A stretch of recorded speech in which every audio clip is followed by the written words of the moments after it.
an Unspoiled Network podcast.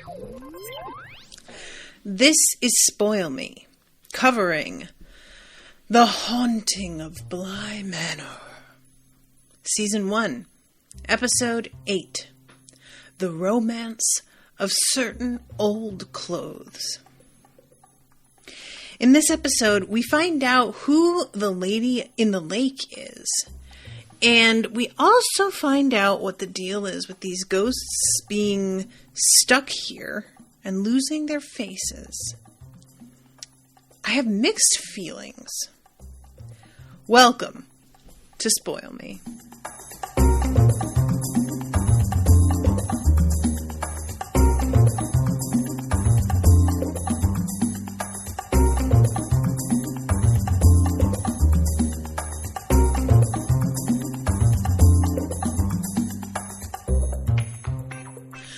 Welcome to the show, everyone. I am Natasha. Thank you very much to Ashleigh for commissioning this episode. Thank you, Ashleigh, if you're out there.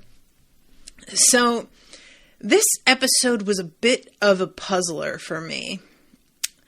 I am of two minds. One, I love this as a ghost story. I really love this origin.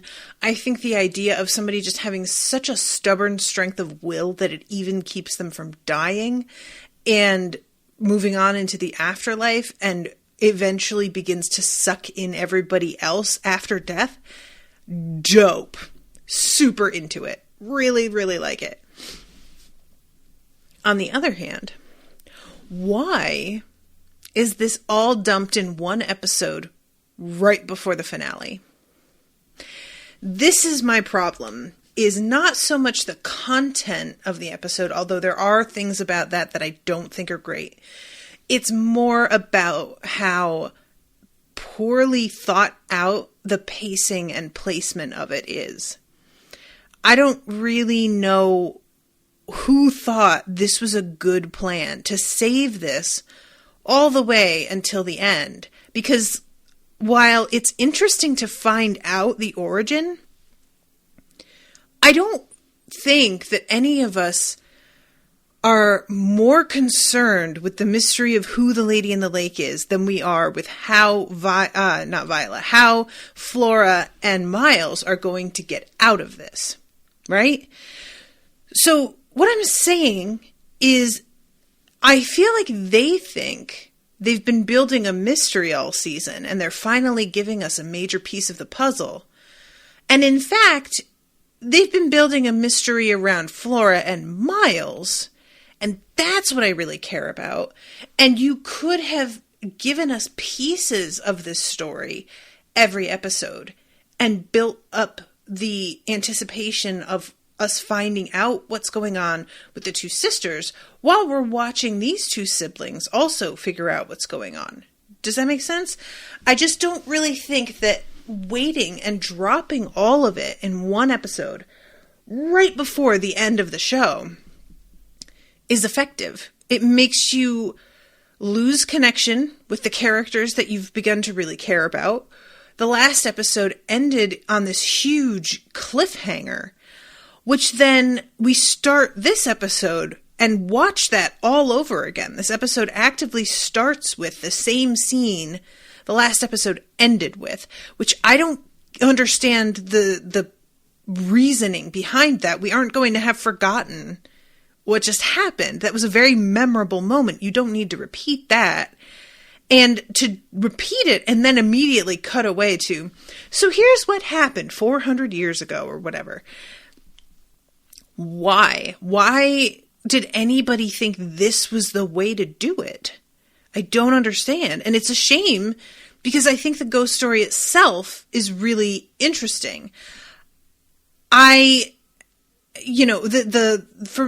started off the season saying that every time you hear a ghost story, it's like very thrilling to think that there's a ghost around, and the whole idea of running into one is meant to be exciting. But the origins of the ghosts themselves are usually really depressing. And that does turn out to be true. But while it is depressing, there's also a sort of weird strength to it because of the nature of the ghost and the way that she is just like, she was a woman living in a time where women were not allowed to have anything. And she figured out, against all odds, how to put herself in a position where she could have what she wanted. And she just carried that same strength of will too far. So it's, like I said, it's a shame because I really, really like the concept of this. I just think it would have been so much more effective to break this up and have it included in moments throughout the show instead of sticking all of it in one episode. I can understand why that might have been difficult because most of what we've seen with flashbacks is, you know, a character interacts with somebody and something will trigger their memory. And so it'll feel like a very natural transition, for example, to go from a scene where Dani is like struggling with her feelings for Jamie, and then all of a sudden she remembers the death of her fiance. So I can understand why it might feel kind of awkward to break a story like this up and figure out a place to put it every episode. My solution is don't fit it into the episode. Start every episode with a piece of the story. And then we jump to the present, like, you know, I don't know, 8 minutes in. I feel like that would give us a really interesting piece of context. It would give us a bit of a hint as to, you know, who some of the ghosts are and what's happening. We don't need everything up front. We'll get bits and pieces along the way. And it reminds us that the ghosts were people, which I also think is kind of cool. Like, you know, the ghosts feel like just these specters most of the time. And there's something like kind of fun about, as the story is laid out, you realize who some of these ghosts have been this whole time. So, you know, that said, I just feel like this really slows the momentum down going into the finale. You know, we've grown to really care about the cast of characters that are here in the present day, and to make the penultimate episode devoid of all those characters, like, the only thing that we get is the flashback or the repeat of the last few seconds of the previous episode. It's just, it doesn't really, like, narratively make sense. And let's see, Ms. T says, it would have given us a sense of how long their lives were, how long the sisters worked to keep their home, and how long the sisters' illness lasted. Yeah, and I feel like that in turn would give us more emotional resonance with the sisters, because you drop this whole story on us in one episode and it's difficult to really like care about those characters that much. But if you slowly parceled that out, then it would feel a lot more like we grow attached to them and worry about what's going on along with the worry about all of the rest of the characters. I don't know. I feel like this was a real misstep. And it's the kind of thing that I could see it working really well if it had been handled differently. The other thing that I find frustrating about this episode is how much it relies on voiceover. I don't dislike voiceover as a rule. It's not something that I always have a problem with, you know. It has to be done carefully. And this show has sort of had a weird relationship with voiceover because allegedly this is all being told as a story at the end of somebody's wedding, which is just a rehearsal dinner, which every time I remember that, I'm just like, this is the longest story ever. Oh my God, I would kill whoever started telling the story. But also, because we don't know yet who the person is, I'm assuming that it's Dani, but even if it is, I don't really understand the purpose of the sort of bookended storytelling technique for this particular story. I am hoping that by the last episode, it will be all made clear and it will make sense. But honestly, because we haven't really revisited that wedding party and connected with those people again, it doesn't really feel like there's anything they're going to be able to do that will work for me in terms of making that device matter. Again, I may be wrong. I'm not trying to just, but right now I'm just sort of looking at it like, I don't really get the point of this, except that maybe you wanted to include voiceover and you didn't know what else was going to justify doing it. So having somebody tell the story was the only way that you could imagine the voiceover actually sort of making sense. So, like I said, I'm going to refrain from making any judgments until the final episode, but that device in particular, I felt grated a little bit this episode because they relied on it so much, and it gives you yet more distance from the story that they're telling this episode. I feel like the choice to film it in black and white, the choice to have a voiceover, the choice to have it all contained in one episode all serves to distance the audience from what's happening with these women. And I don't think that was actually the best choice. And I don't really know why anybody would think that was a good choice, because I want to be invested in them as if this shit just happened. I want to feel emotionally connected to the sisters and what's happening with them. And I feel like I could have a lot more easily if that story were allowed to breathe and there wasn't somebody dictating to me what I should be interpreting and telling me how strong-willed she is. I can see that. A lot of it just felt superfluous. So my recommendation, if I were going to be like Topher Grace and just do my own cuts of movies and stuff, I would take this episode, colorize it, pull off probably 80% of the voiceover entirely, take it away, break it up into even pieces, and then place an scene at the beginning of every episode instead. And I feel like that would make it feel a lot more connected to everything else, instead of it just being what it feels like is we're getting onto the highway. At the end of the last episode, everything is ramping up and we are just slamming our foot on the gas. We are going, and then all of a sudden we have to slam on the brakes, and we're expected to then pick up speed again for the very final episode. That's tough, and there's not many shows that would be able to pull off that kind of thing. So I'm not surprised that if that this doesn't work for me, because I don't know if I've ever seen anything else pull it off, hitting the brakes like this in terms of pacing. So anyway, that's my feeling overall in terms of the way that they chose to handle this. The story itself, like I said, I really, really like. I am all about this origin for these women. So we find out that these two women, Viola and Perdita, are basically cut out of owning Bly Manor, as was the case for women, by the fact that women aren't allowed to inherit. And so since their father did not have any sons, and neither of them was married or wanted to be married to somebody outside the family, Viola figured out a way around involving somebody from the outside in their family business. And instead of accepting a suitor, she sought out really the cousin, which was not an uncommon thing.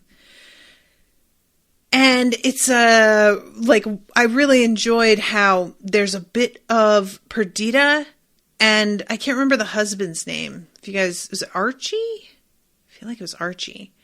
But Perdita and him have this sort of connection because her sister very artfully plans her entrance to the home in order to make a maximum impression on him when she walks in. And so this winds up being like a sort of, there's a moment where you sort of wonder, oh, maybe it would work between the two of them. And instead, we already have this plan going where it's got to be Viola. And I'm like, does it? Or like, and I really wonder, it's not really framed as if Viola and her husband didn't have any affection between them at all. It does seem like they actually cared about each other. And there grew to be a real affection between them. But if it were more that we had decided like to play this a little bit loosely, and we had him introduced to both of these sisters, and we let him decide who he likes better, I feel like this still could have worked out, because there was no impression to me that Viola is really that interested in him particularly. It's just that she wants to carry off this plan. I love her walking in with her fucking hat and her riding coat and her crop and the whole like vibe of the servants all coming up to take her things away. It's a very impressive moment. So yeah, she nails it. And this guy marries her and is obviously like enthralled with her from the first glance. She marries him, gets pregnant, has a baby who I think they say is named Isabel. And then she gets ill. And it's consumption, basically. And there's this like really tragic sort of, I don't know, a sense of, to me, like isolation that I really feel like in this year of our COVID 2021 probably resonates with a lot of people, because she's having to stay separate from everyone. And we see her hang on for years, and her daughter is even kept away from her. And so she's this sort of odd specter in the house who already feels like a ghost because she can't participate in things. She can't be with everybody living. And yet she can inflict herself. And that's what begins to happen. Before I quite get there, though, I want to mention there's this like sort of thing that is talked about with her, how she has trouble sleeping, and she will get up in the middle of the night and just sort of walk around the house. And we see her walking in these like amazing nightgowns, going down to the kitchen. The transaction done, the business concluded, the manor saved, young Viola turned her eyes inward. She would sleep. She would wake. She would walk. And it was sort of an odd bit where I'm not exactly sure what the implication is. If it's supposed to be, it says, seized by a restlessness new to her heart, she would walk. Now, is this supposed to be her dealing with depression? Is this supposed to be perhaps symptoms of her pregnancy? Is this supposed to be just an odd quirk of her own? It's just sort of, eventually it's sort of said that it like, well, maybe it was love that she was feeling. Viola found that under its purpose, her marriage may have some amount of love to it after all. But it doesn't really work for me in terms of how unhappy she seems as she's walking around the house. There's no sense of her wanting desperately to be near him. Like, if you wake up in the middle of the night and you are feeling really strong emotion towards the person in bed with you, you don't get up and leave the bed, right? And wander around. Like, I didn't really get what this was, other than it's meant to set up that she has a habit here, and this habit continues on even after death. And while I understand that that's what they're trying to set up, the motivation for it when she's still alive doesn't work. I don't really get it. The only thing that I could see making sense here is if they just like framed it as Viola being such an ambitious person that now that she's saved the manor, she wants a new project to work on, which that would really make sense to me as somebody who is very like goal driven and who always likes to have a project and something like really specific to hyper focus on. I could see obsessing over saving the manor, and then you do it, and then you're like, okay, now what? Now I have to find another thing. But they don't say that. It's something that I sort of headcanoned because of the type of person she seems to be. But it doesn't feel like the script is implying that. Like, it just feels like me sort of assigning meaning because I understand the kind of personality she probably has. And I wish that they had made that a little bit more explicit. So anyway, she, as this is all like occurring, the marriage and her bonding with her husband, we see her sister Perdita on the outskirts watching everything. And there's a feeling of, what's the word? It's not exactly jealousy or even quite envy. It feels much more like wistfulness. And that was something else that I really, really liked about the way they told the story. It would have been very easy to make Perdita an outright villain. And instead, Perdita steps back and is as respectful as she can be about her sister winding up with the husband and doesn't, attempt to chase him. Excuse me, a hiccup in the middle of a word. Doesn't attempt to like seduce him or anything. She's not a devious person. And even later, when things begin to go wrong and her sister is ill and isn't dying, Perdita at first is like cheering her on for the fact that she's refusing to die and is like, good for you. You fucking tell God, go screw. I'm not dying. And God better know that you are what he made you, and if he's got a fucking problem with that, then he can go right to a manager because tough. And I was really here for it. That initially, she was excited to like see her sister fight back.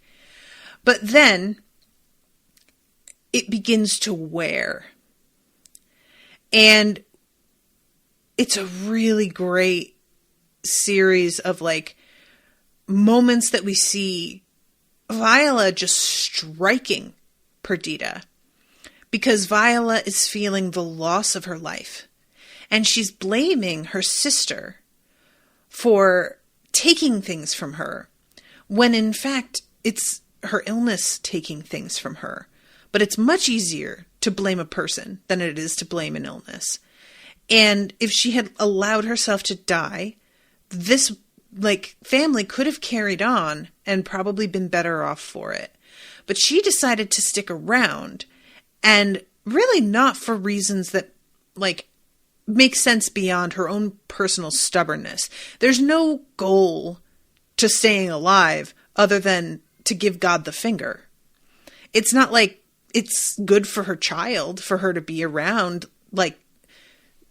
poisoning everybody with her bad attitude and her physical violence, because the number of times that she hits Perdita, it's clear that this happens fairly often.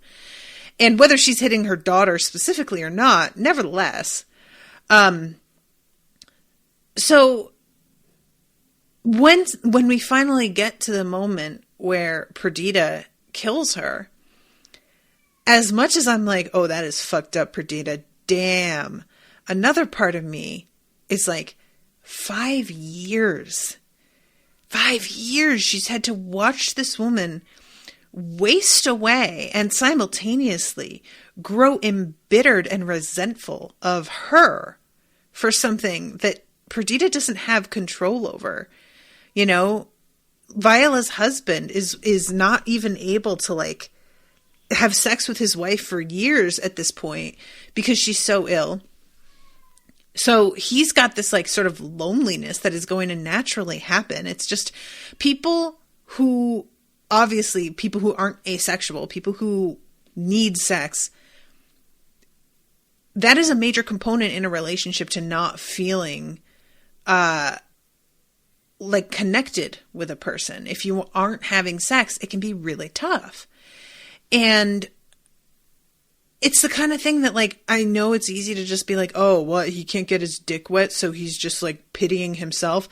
But, like, come on, let's be compassionate here and understand that that's just part of, like, being in love with someone and in a relationship with them a lot of the time. So there's that aspect of it, especially, that begins to rear its head, because she and Archie had, I think it's Archie, again, I'm just pulling that out, but I don't know. But I really, the whole thing, oh, Ashleigh says Arthur Lloyd. Arthur, thank you. That's where I was getting the A. Ms. T says exactly, she was so ambitious and stubborn she couldn't relax into the victory. Do you think? Maybe. So Perdita, as we saw earlier, she was already, like, kind of feeling him before her sister showed up. And then, as her sister begins to slowly but surely fade to the background, her interest in him remains and is growing stronger because they are spending more time together. And their time is separated from Viola very specifically because she is ill. And we see also when Viola gets diagnosed, by the way, the plague doctor with his mask. I don't know exactly what the creation of this mask is. Like, I am curious about the way the mechanics work in a plague mask. I'm sure there's, like, diagrams and stuff out there. Do they work? Do they do anything? It's the kind of thing that I could see them making and being like, yeah, this totally does something. And really, it's just like any mask would work. It doesn't have to be this elaborate thing with a beak, but, might be wrong about that. So he is one of the first ghosts, and they get relieved initially because he tells them that it's not the plague, but it turns out that it's still, a deadly illness. And I wanted to ask you guys what you thought, because this was the only part of the plot for this that I found a little suspect. We see Isabel, Viola's daughter. She's like 5, I think, right? By the time this all goes down. And then there's like another passage of like years that go on where before the whole thing with the trunk happens. So maybe like by the time they leave Bly Manor, she might be as old as like 8. But why is it that Perdita doesn't get married? Because I would really think there's nothing specifically said about her not wanting to get married. And a girl her age, I would really think that would be like something that she would be seeking out rather than just continuing to live in her sister's house. I just found it odd that there was no even mention of other suitors and her turning them down. It just feels like she's sort of willing to be in the background and not pursue anything of her own. And I didn't really know what to make of that, because she's clearly, like, we see a scene of the two of them out at a party and she's being flirted with. And so there's options. I don't know if it's the fact that she doesn't have much of a dowry, but it sounds like they had enough money as a family, like that she could have had a dowry of some significance, perhaps not enormous, but it's not until far later on that Arthur loses money in a bunch of like bad business decisions. So I just thought that was sort of a weird like inclusion to have her be around and always part of things in the manor without any real like explanation as to why she didn't get married herself. Because like, I'm not I am not saying this as like, well, every bitch needs to get married. I'm just, in that era, that was what you had to do. That was how you lived, was you went and found a husband because you were not allowed to have a fucking bank account. Like, that's just how it was. So I don't know.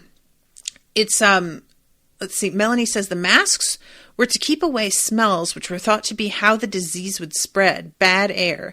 The beak was packed with herbs and nice-smelling things. Oh, that sounds pleasant. Maybe I wouldn't hate my mask when I go grocery shopping so much if it was, like, stuffed with lavender.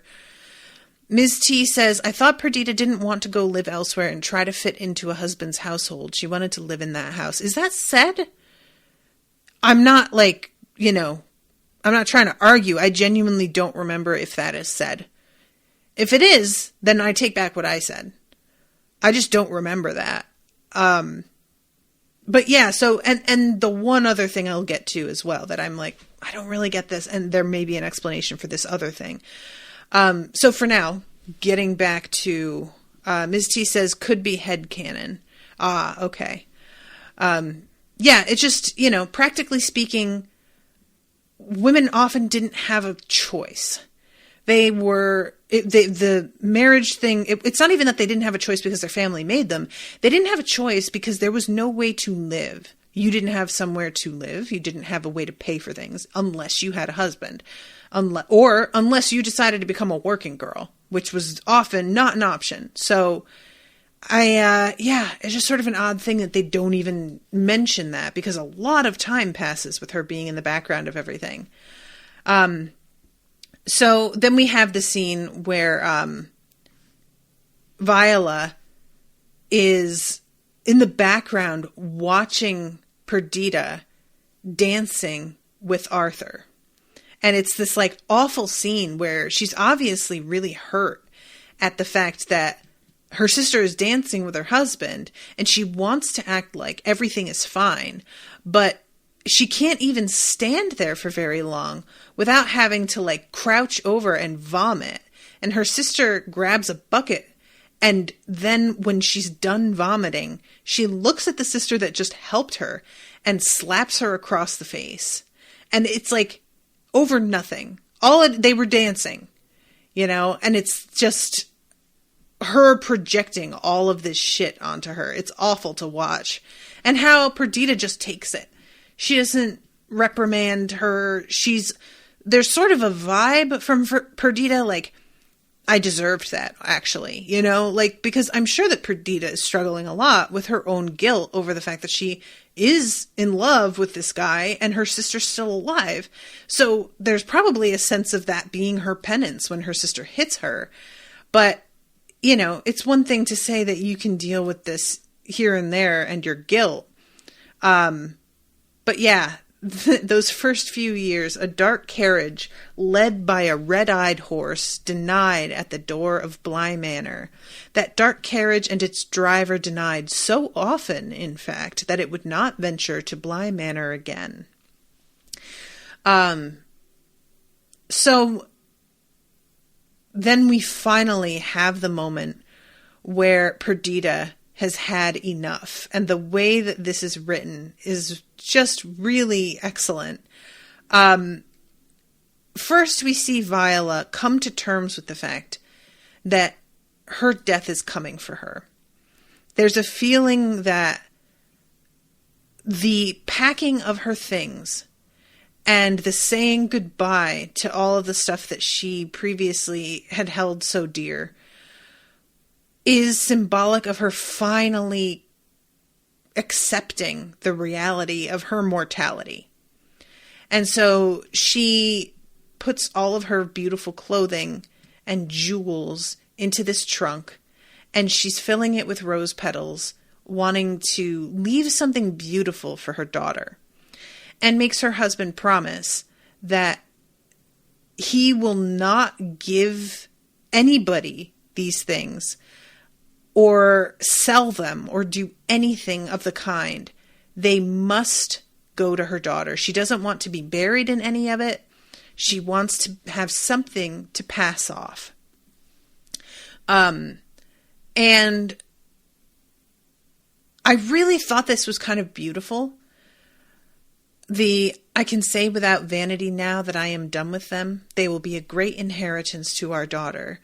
And all of that moment is her confessing that it's time to a husband who has been watching her suffer and probably also is exhausted. And so there's this sense of relief here. And to know that this relief is going to be short-lived is just sort of excruciating, because Arthur is doing his best.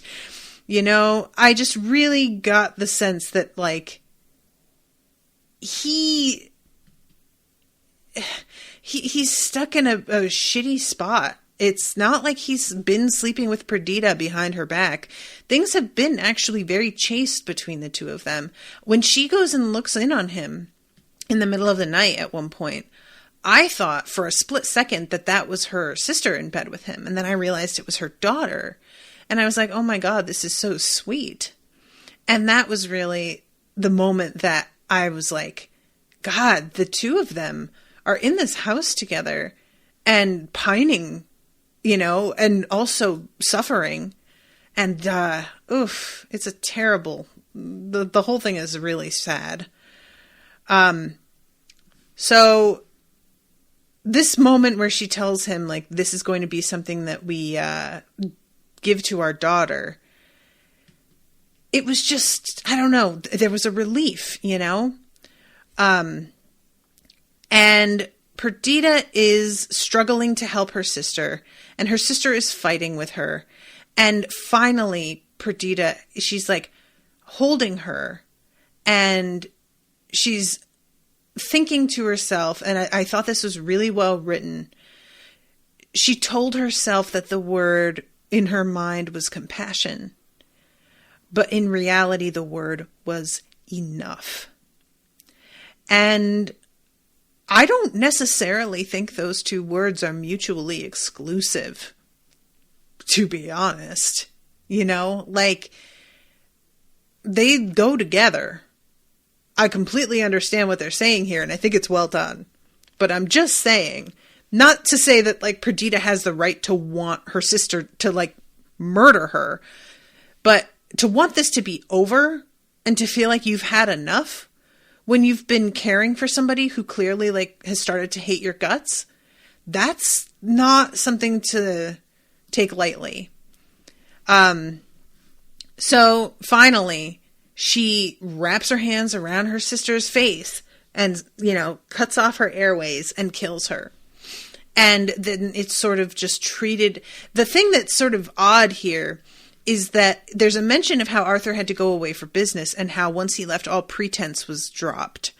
So it sort of feels like the implication was eventually, while he was gone, Viola was going to die.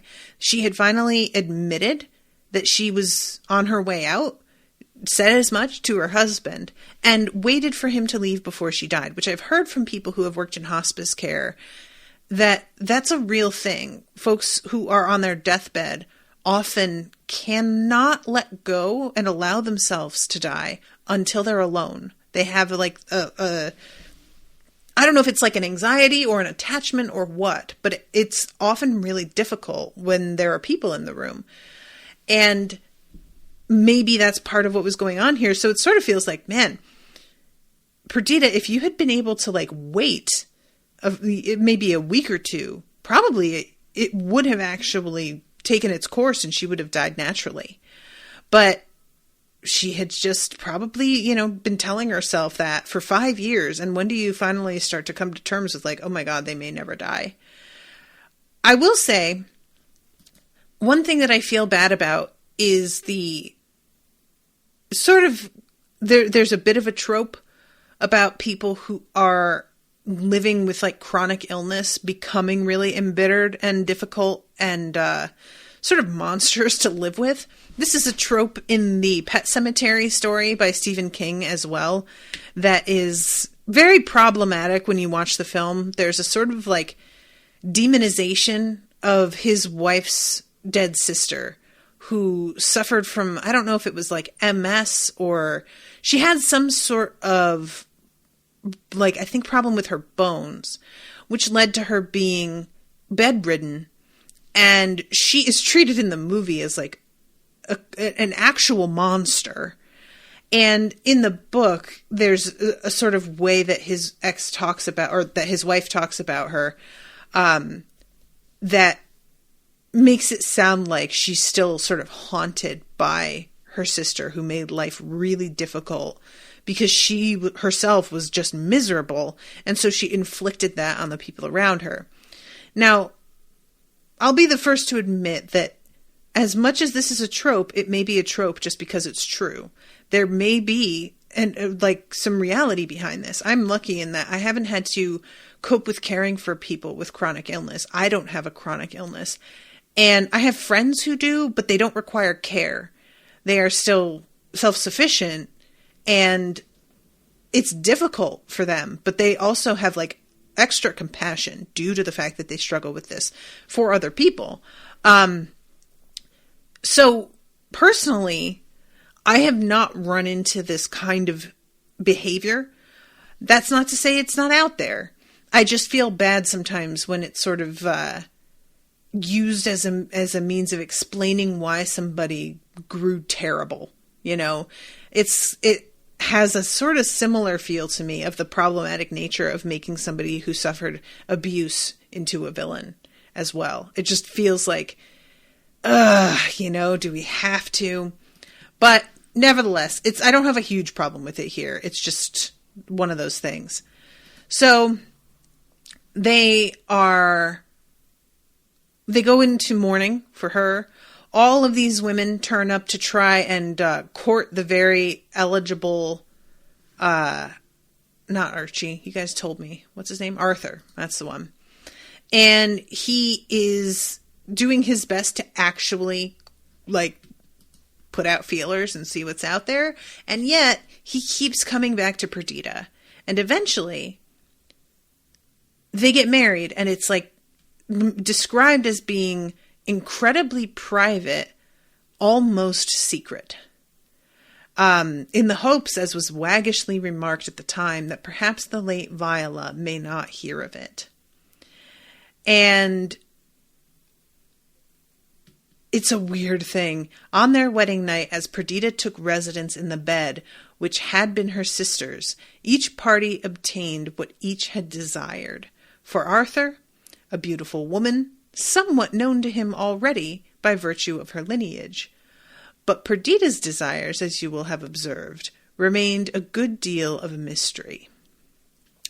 So that's a sort of weird thing, because as time goes on, with this story, we don't really learn that much more about what Perdita wanted.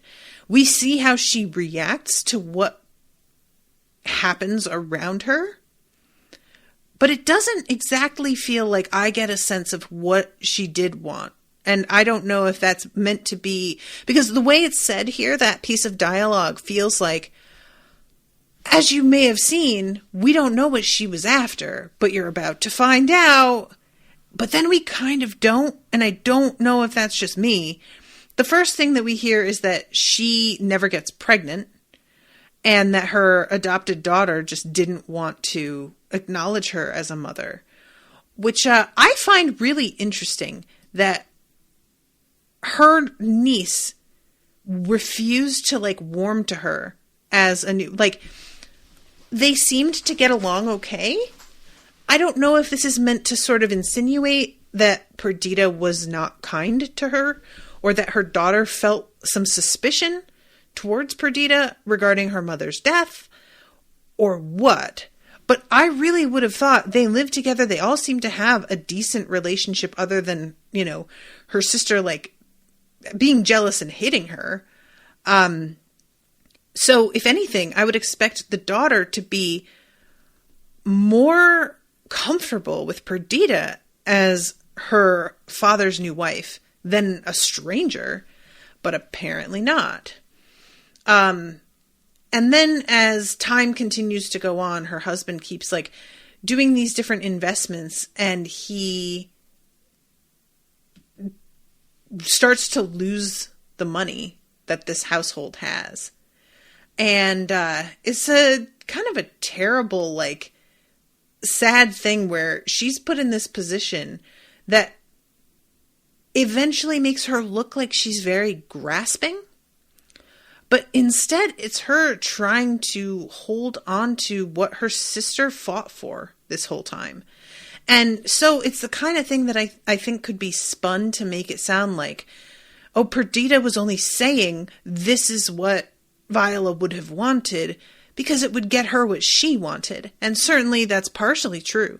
But I also think she's dead right. That is what Viola would have wanted, is for them to sell that stuff. And if Viola had been able to see into the future and it came down to, I'm going to have to decide between my daughter inheriting this box full of jewels and dresses, or I'm going to have to watch my ex-husband sell the manor that I married him explicitly just to keep the manor, I feel like she's right, and Viola would choose to sell the trunk full of stuff. But there's a way this story is told that makes me think I'm not meant to agree with Perdita. It makes me feel like Perdita is supposed to be seen as simply not caring about her sister's wishes, or not, like, you know, it's the sort of thing that's the trouble with the whole deathbed wish thing, is that you can make a wish on your deathbed that gets treated with the utmost gravity, but there's no telling what you're going to feel about, what you would have felt about that if you got to see how circumstances actually shook out. So it's just, I don't know. This is one of those things where I'm like, am I supposed to dislike Perdita more than I do? I can't tell. Ashleigh says, unless she watched her mother abuse her sister and put her mother on a pedestal after her death. I don't really understand what you mean, Ashleigh. Like, she put her mother on a pedestal because she abused her sister, her mother, her aunt, I guess, because we're talking about Isabel now, and put her mother on a pedestal after her death. It's just like the kind of thing that I would think she wouldn't care very much for her mother when she watched her treat people around her the way that she was. So I just, this is what I mean when I say that I feel like if this were stretched out a little bit over the course of more episodes, we could have a little more time. We could understand a little bit more about Perdita. We could understand a little bit more about the, like, daughter not warming up to her. There could perhaps be, like, a flicker of doubt with her. I just don't really, there were parts of this that didn't quite gel. Ashleigh says, just because her mother wasn't there anymore, she began to idolize her and afterwards began to excuse her mother's actions in retrospect. Oh, okay. I kind of see what you mean. I'm sorry, guys, if you can hear that buzzing. I should have put my phone on Do Not Disturb. Yeah, okay. I guess it didn't seem like so much time had passed since the death when we start to see this but, you know, I guess it's probably been about a year by the time they get married. So eventually Perdita starts to, like, put two and two together what's in this trunk, and is beginning to think that all of this wealth is sitting right there, and they're about to, like, lose their house when they could take care of this right here, right now. So she eventually goes to her husband to talk about this. And she also is pretty aggressive with him about the blaming for losing all of the money. And again, I think that's why I get the feeling that I'm supposed to side with Viola or perhaps Arthur in this scene rather than Perdita, because she is so aggressively like, you lost all of our money. It's your fault, which is a pretty, like, shitty attitude to have. However, she's not wrong. That's what happened. She doesn't get a say in the business stuff. He's the one who handles all that. And now the money's gone. So yeah, I'd be pissed too. And I feel like as much as Perdita is being harsh with him, I have nothing to indicate Viola wouldn't be the exact same way were she to have watched her husband fail and begin to lose everything, including the manor that she had married him expressly to keep. So, I don't know. And he just won't hear of it, of her going into the attic and, selling everything. And when she says something about her sister's caprices, he says it isn't a caprice, it was a promise, an oath. And she says, yeah, an oath to Viola. Of course, we mustn't dispose of an oath to Viola. But what right had Viola to dispose of our future? What right had she to bind you to meanness and cruelty? I'm not that mad at her. I'm just not. So then we get to see the scene. She goes up to the house, to the attic, and she goes to the trunk, and she opens the trunk in this scene that, it's a very quiet scene. And she has a series of keys that she has to try in order to open the trunk. And it's so slow, the way that it's all, filmed. And there's always in the background of the show, there are hidden ghosts, right? But because Viola hasn't died yet, I don't think there are any ghosts in the backgrounds of these scenes for the first half of this episode, because the ghosts aren't there yet. It seems like her death is the one that solidifies everything so that people can't move on. So the way that it's filmed, I kept waiting for somebody to appear over her shoulder somehow. Her being Perdita's. But instead, it comes out of the trunk, which was incredibly unexpected. I really like this whole thing with her opening the thing that's meant for the daughter. It's such a shame because I totally get where she's coming from. I really do. And yet, it is a violation. I feel very mixed about it. So yeah, she opens this trunk and she pulls out this gorgeous dress. It's one of those things that I'm like, you leave this dress for your daughter, you have to know it's going to be completely out of fashion in not that much longer.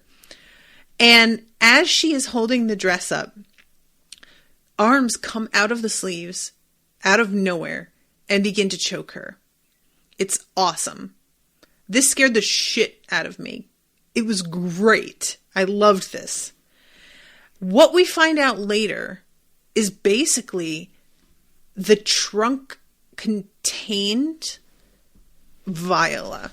It's like she grew so attached to the concept of leaving something for her daughter whom she loved dearly. That's very clear. That the trunk served as a sort of home base for her, basically.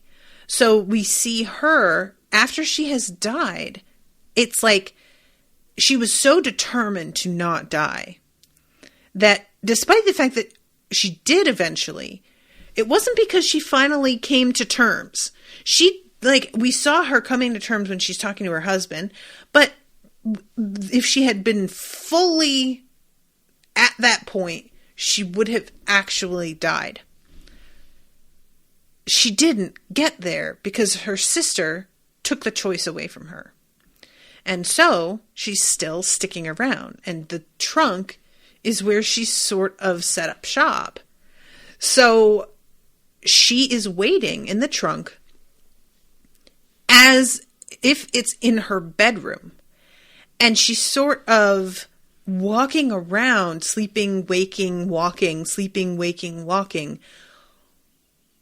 eventually realizing where she is and finally just deciding, okay, well, it's time for me to wait for my daughter. My daughter is going to be the one who, I see once this door is finally opened, and I'll be reunited with her in a way, and that'll be worth it, and I will just wait for that. But then when the door finally opens it is not her daughter, but her sister standing there. And she was already feeling a fucking way about her sister before she died. And then to see that it's her sister who opened this thing when she wasn't meant to, on top of it all, that's that. And there's a really, like, the scene where Arthur finds Perdita's body is really, really well done. Because he's just wandering around wondering, what the hell? Where is she? And he finds her in front of the trunk. And she, guys, her face... This isn't just like, oh, she had a heart attack and died. She looks like the life has been straight up sucked out of her. Her eyes are like gray, like milked over. It's really, really freaky, the expression on her face.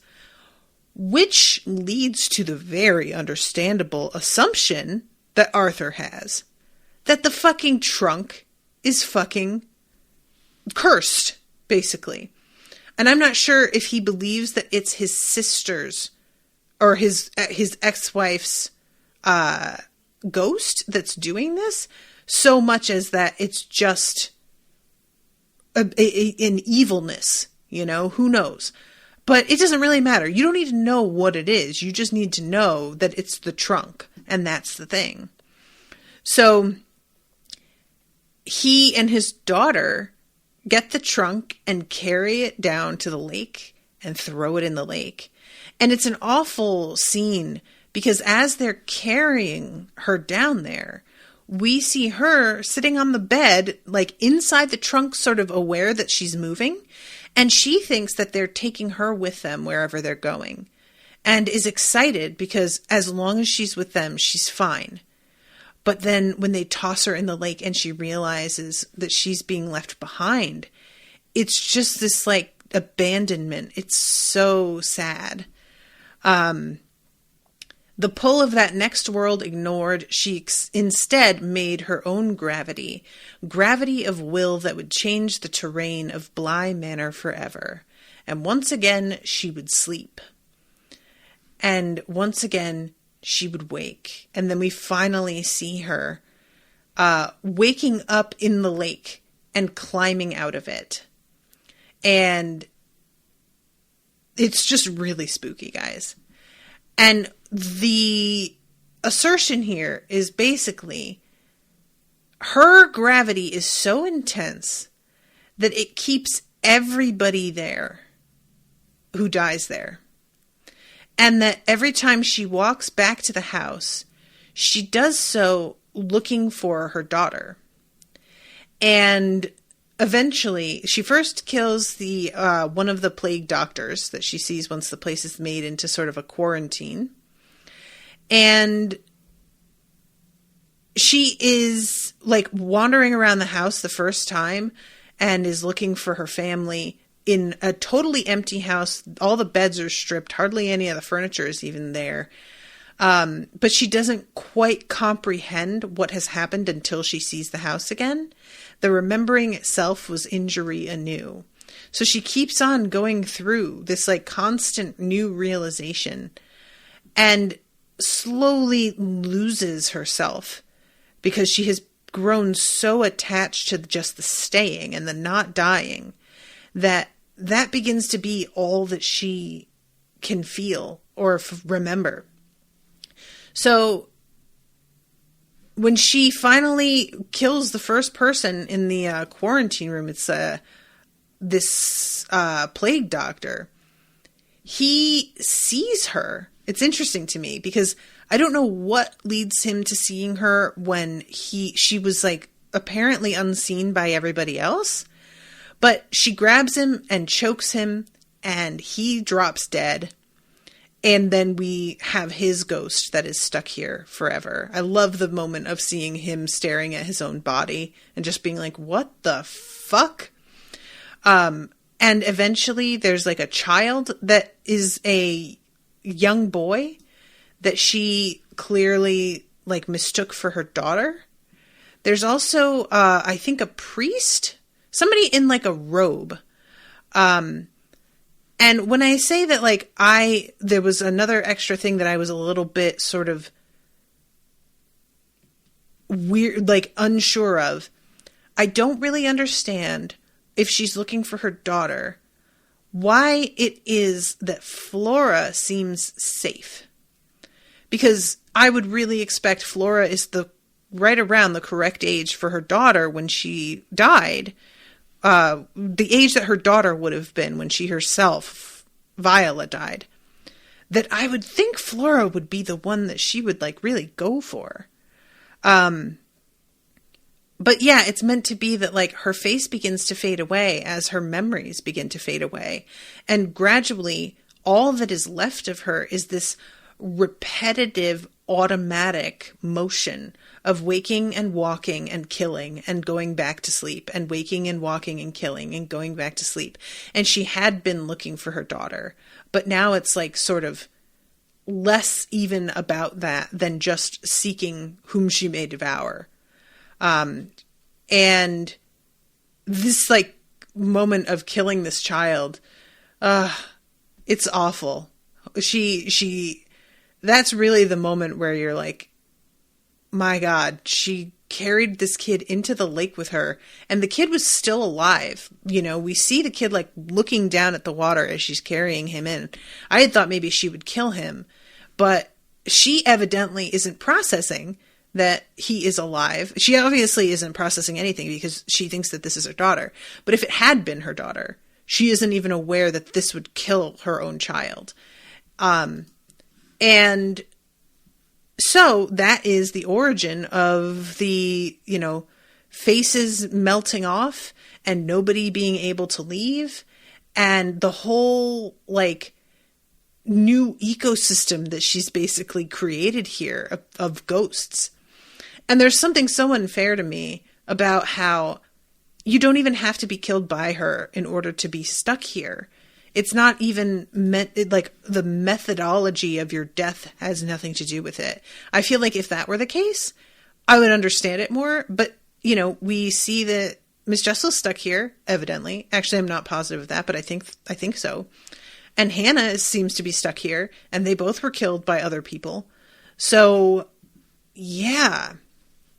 So anyway, I really, really liked this story. I just think it was poorly placed and not handled well. But I think it's really compelling, and I love the idea of somebody just having a force of will in their personality that is so strong that it takes everything over. You know, that feels very real to me. That feels like something that could absolutely sort of happen. So I'm over time. I got to wrap. But I really appreciate all of you hanging out with me and theorizing with me. Thank you very much to Ashleigh for commissioning this. I hope that you guys are enjoying the coverage. Next week, or later this week, Friday, is the finale of the show. And then I'm going to be moving on to Sex Education, which is also commissioned by Ashleigh. So stay tuned for that. All right, guys. Until then, toodaloo, motherfuckers.